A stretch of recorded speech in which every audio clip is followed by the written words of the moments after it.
Recentemente, num jogo que marcou o 196º gol sofrido, uma imagem ficou gravada na memória. Não foram as defesas perdidas, mas um simples abraço após o apito final. Esse gesto simbólico pode representar o último clássico de Manchester para uma figura central, ou o prenúncio de uma transição para outra equipe. A história dessa lenda está mudando. O fato inegável é que este maestro deixará o Manchester City. De um garoto abandonado que cresceu enfrentando traumas de traição, ele superou todas as adversidades psicológicas e físicas. Ele se transformou na alma do time. Hoje, faremos uma análise clínica e detalhada sobre a jornada milagrosa e a evolução cognitiva que moldou a lenda de Kevin De Bruyne, o arquiteto silencioso. Nascido em 28 de junho de 1991, na Bélgica, sua trajetória começou cedo. Aos 6 anos, ingressou na equipe local, demonstrando aptidão motora acima da média. Após 2 anos de treino em Drongen, o ambiente tornou-se cognitivamente obsoleto. O estímulo era insuficiente, levando-o a comunicar ao treinador sua necessidade de buscar desafios complexos. Em Genk, as condições melhoraram exponencialmente. Sua transferência ilustrou uma mentalidade precoce de otimização de carreira, buscar sempre o ecossistema que ofereça maior potencial de crescimento. A vida após a transferência não foi uma equação simples. Se fosse um indivíduo extrovertido, a integração seria orgânica. No entanto, sua personalidade era fundamentalmente introvertida e reservada. Embora parecesse inacessível, uma análise profunda revelaria uma personalidade resiliente e ambiciosa. A equipe técnica compreendeu essa dicotomia, tentando fornecer suporte emocional e tático. Apesar dos esforços, a intervenção externa frequentemente gerava atrito. O excesso de monitoramento causava irritação, evidenciando uma necessidade de autonomia espacial. A teimosia era um mecanismo de defesa. Ele canalizava sua inteligência espacial exclusivamente para o campo. Sua comunicação não verbal através do domínio da bola era sua linguagem primária. O silêncio contrastava com sua eloquência tática. Com o tempo, sua evolução técnica o destacou como prodígio do futebol belga. A transição metodológica para um centro de treinamento superior foi aceita com naturalidade, marcando uma nova fase atlética.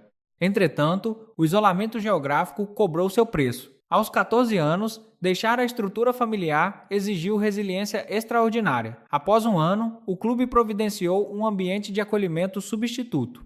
A intenção era mitigar o déficit afetivo. Ele e 2 colegas foram realocados, mas sua natureza taciturna se intensificou. O mutismo seletivo tornou-se sua armadura no período mais solitário de sua juventude.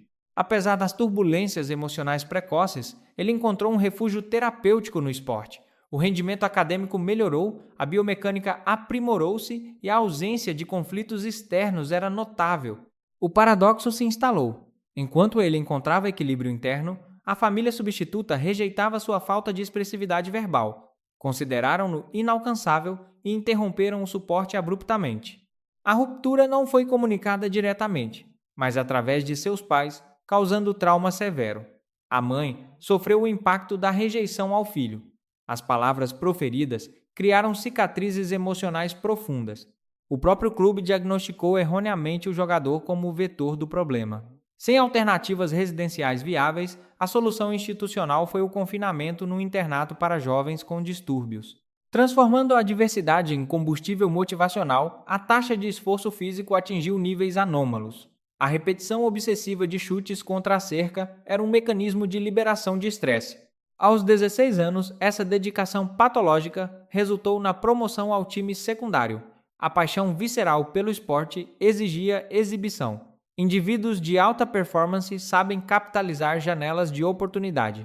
Quando a oportunidade surgiu, a resposta foi avassaladora. 5 gols marcados. O choque estatístico forçou a promoção imediata à equipe principal. A visibilidade crescente trouxe de volta os que o rejeitaram.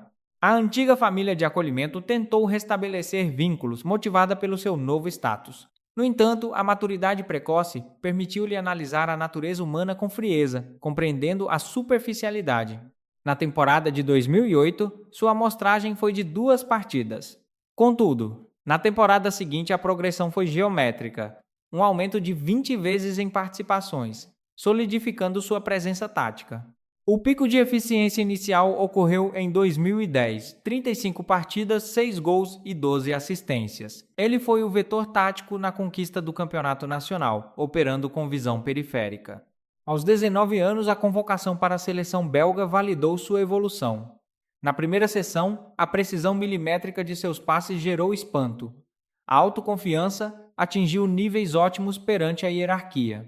A ausência de medo de confrontar figuras de autoridade ineficientes demonstrou liderança pragmática. Ele criticou abertamente a falta de ética de trabalho de um veterano, argumentando que a letargia era tóxica. Em junho de 2012, uma transferência milionária o levou ao Chelsea. A diretoria projetava nele o sucessor ideal, mas um diagnóstico técnico indicou a necessidade de adaptação a ligas de alta intensidade. A solução logística foi um empréstimo imediato para o Werder Bremen. A adaptação à Bundesliga foi instantânea. A eficiência do seu processamento de informações o catapultou ao status de jovem talento promissor. Contrariando a estética baseada em dribles acrobáticos, sua genialidade residia na biomecânica simples e geometria espacial. A execução técnica focava exclusivamente na maximização do resultado da equipe. A ascensão consolidou-se através de observação clínica e taxa de acerto de passes quase absoluta.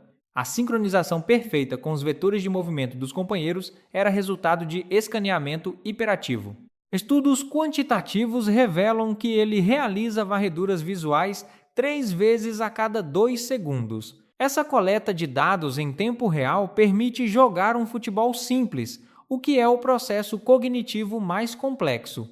A injeção de sua qualidade tática no Werder Bremen teve impacto estatístico imediato. Na luta contra o rebaixamento, sua contribuição de 10 gols funcionou como intervenção salva-vidas, garantindo estabilidade. O ápice dessa fase de desenvolvimento ocorreu com a conquista do prêmio de melhor jogador da Bundesliga.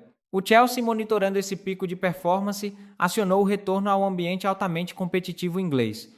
No entanto, o retorno coincidiu com um evento traumático devastador. O vazamento de informações sobre a infidelidade de sua parceira com um colega de seleção gerou um abalo sísmico em sua estabilidade emocional. A exposição midiática do caso amplificou o dano psicológico. A narrativa foi dissecada pela imprensa, transformando uma crise pessoal íntima num espetáculo público humilhante, agravado pela falta de pudor dos envolvidos. A audácia da ex-parceira em proferir declarações depreciativas constituiu uma agressão direta. As motivações revelaram-se enraizadas em conflitos prévios e na publicação de um capítulo em sua autobiografia. O impacto desse estresse agudo refletiu-se imediatamente em suas métricas de desempenho. No Chelsea, seu rendimento despencou, 9 partidas e apenas 1 assistência. A disfunção emocional paralisou sua eficiência motora. A incapacidade de alinhar seu estado psicológico com as exigências táticas de José Mourinho resultou numa ruptura profissional. A alienação no treinamento culminou em sua venda prematura após apenas meia temporada. O retorno à Alemanha para o Wolfsburg operou como um processo de reabilitação sistêmica. O ecossistema tático favorável permitiu um renascimento estatístico impressionante. Os números registraram anomalia positiva. Com 51 partidas, 16 gols e 27 assistências, sua contribuição foi o motor para o vice-campeonato. O prêmio de melhor jogador validou a recuperação de suas capacidades cognitivas e físicas. Observar sua fluidez em campo mascarava o fato de que, meses antes, ele enfrentava um bloqueio de produção severo. A transição da paralisação total para a excelência demonstrou plasticidade neural e resiliência. No cenário internacional, sua maturidade emocional foi posta à prova. O técnico da seleção concedeu-lhe o poder de veto sobre a convocação do ex-colega. A decisão de priorizar a coesão da equipe foi crucial. Ignorando o trauma passado, ele demonstrou o controle emocional superior, tratando o antigo amigo com neutralidade profissional. Essa supressão do ego otimizou o desempenho da seleção belga na Copa de 2014. O registro de 4 gols e 4 assistências garantiu o avanço da Bélgica após uma lacuna de 12 anos. A análise causal dessa reviravolta aponta para um fator estabilizador, a reconstrução de sua rede de suporte. Após a traição, o bloqueio emocional para interações sociais era evidente. A intervenção de amizades atuando como facilitadores de comunicação foi o catalisador para iniciar um novo relacionamento e restaurar a confiança. Essa reestruturação providenciou a base psicológica estável necessária para o alto rendimento. A família tornou-se o pilar de sua saúde mental, refletindo-se numa curva de performance ascendente que atraiu a elite. Em agosto de 2015, o Manchester City executou uma operação financeira massiva. Essa injeção de capital o transformou no ativo mais valioso da Inglaterra, dissipando o estigma de fracasso prévio na liga. Blindando-se contra o ruído midiático, a resposta foi baseada em dados de campo. Na primeira temporada de retorno, 41 partidas geraram 16 gols e 12 assistências, restabelecendo seu valor de mercado. A verdadeira metamorfose tática ocorreu em 2016, com a integração de Pep Guardiola. O diagnóstico preciso do potencial latente resultou numa simbiose técnica que maximizou sua eficiência operacional. A parceria provou empiricamente que o Chelsea havia subutilizado um recurso de classe mundial. Na primeira temporada, sob a nova metodologia, os indicadores subiram para 20 assistências. O motor estava calibrado. A temporada seguinte registrou 21 assistências totais. Essa hiperprodutividade foi a espinha dorsal matemática que sustentou a conquista do título com um recorde histórico de 100 pontos, uma anomalia estatística. A replicação desse domínio no cenário internacional gerava questionamentos. Operando ao lado de atacantes de elite, sua capacidade de distribuição provou ser universal. A taxa de conversão de passes atingiu níveis extraordinários. O impacto foi mensurável na Copa do Mundo de 2018. Esses vetores de força impulsionaram a Bélgica à conquista da medalha de bronze, o ápice histórico do rendimento da seleção nacional naquele período. O reconhecimento global foi quantificado pela inclusão entre os 10 indicados à bola de ouro. Contudo, o ciclo biológico impôs limitações. Uma ruptura nos ligamentos do joelho coincidiu com eventos familiares estressantes. A incapacidade motora temporária foi um teste extremo de resiliência. A recuperação fisiológica exigiu protocolo intensivo. O axioma de que a forma é temporária, mas a classe é permanente seria submetido a um teste rigoroso. O retorno na temporada 19-20 validou a hipótese. A eficiência foi restaurada. 13 gols e 20 assistências na liga igualaram recordes. A biomecânica de seus passes manteve-se letal, desafiando a degradação.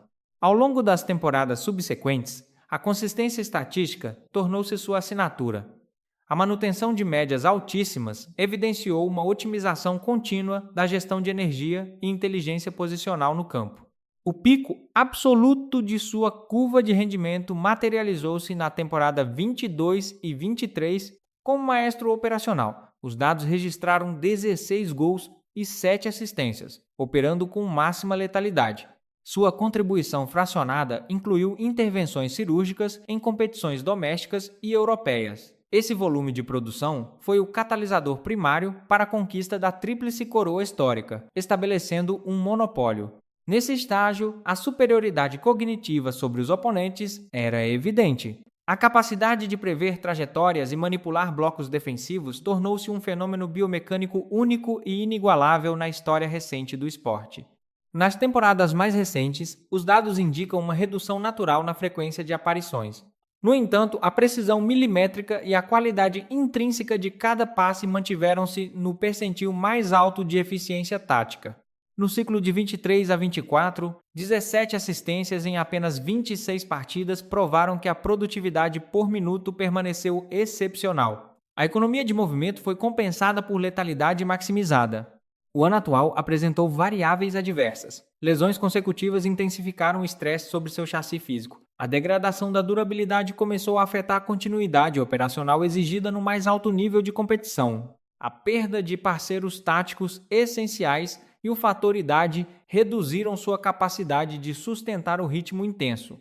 O ecossistema competitivo interno, impulsionado por novos talentos, aumentou exponencialmente a pressão evolutiva. A comissão técnica iniciou a integração de peças mais jovens ao maquinário principal. A transição de poder no meio-campo tornou-se um processo orgânico e inevitável dentro da gestão de ciclo de vida de um elenco de elite. O desfecho lógico dessa equação temporal foi anunciado, a confirmação oficial de sua partida. O término da temporada marcará o encerramento de uma década de excelência biomecânica e hegemonia tática ininterrupta no clube. O arquiteto silencioso, cujas trajetórias de passe fragmentavam sistemas defensivos com a precisão de um laser, deixa seu posto. A alma criativa da equipe entra na fase final de sua operação no complexo industrial de Manchester. A análise retrospectiva revela não apenas um atleta, mas um fenômeno de processamento cognitivo. A capacidade de transformar traumas psicológicos em combustível para o hiperfoco tático é um estudo de caso fascinante e complexo. A superação da traição e rejeição não o tornou amargo, mas clinicamente eficiente. A frieza com que dissecava as defesas era o reflexo direto de uma mente que aprendeu a isolar emoções para otimizar o desempenho mecânico absoluto. Seu legado redefiniu o papel do meio-campista moderno. Ele introduziu um novo paradigma de visão espacial, provando empiricamente que a inteligência geométrica pode subjugar a força bruta e a velocidade pura no campo de batalha. A assimetria de seus passes e a previsibilidade de suas assistências criaram um padrão ouro. Analistas de dados continuarão a estudar seus mapas de calor por gerações, tentando decodificar a genialidade de sua distribuição espacial. A transição de um ambiente hostil para a estabilidade familiar foi a variável que sustentou essa longevidade. O suporte emocional provou ser o alicerce indispensável para a manutenção de uma arquitetura psicológica de alta performance. O impacto de sua passagem pela Inglaterra é permanente. A marca deixada na infraestrutura tática do clube alterou o DNA da equipe e elevou o padrão de exigência técnica a níveis estratosféricos, mudando o ecossistema competitivo. Para os puristas e analistas, a ausência de sua varredura visual e passes curvos será uma perda imensurável. O vácuo deixado exigirá uma reengenharia completa do sistema de criação de jogadas da equipe nas próximas temporadas. O garoto taciturno evoluiu para o maestro incontestável do futebol. A trajetória fornece evidências empíricas de que a resiliência mental combinada com a inteligência espacial é a fórmula definitiva e inquestionável do sucesso desportivo. Cada assistência foi uma resposta calculada aos que duvidaram de sua adaptação. Cada título foi a validação clínica de sua superioridade metodológica e de sua inquebrantável força de vontade diante das adversidades sistêmicas. A estátua metafórica construída em sua homenagem permanecerá intacta. A figura do gênio ferido que se curou através da excelência geométrica servirá de modelo analítico para o desenvolvimento de futuros talentos e prospectos atléticos. Fãs focados na pureza tática registrarão sua contribuição como um marco evolutivo. A gratidão pela demonstração contínua de processamento mental transcende as rivalidades de clubes, celebrando a otimização máxima do potencial humano. A conclusão desta análise reafirma que a lenda foi forjada pela precisão dos pés e resiliência da mente. O arquiteto encerra seu projeto principal, deixando um manual de instruções táticas inestimável para a eternidade do esporte moderno. Agradecemos o acompanhamento deste estudo de caso clínico. Caso haja divergências de dados ou propostas de novas variáveis, a seção de comentários está aberta para escrutínio acadêmico. Encerramos a transmissão. Até a próxima investigação.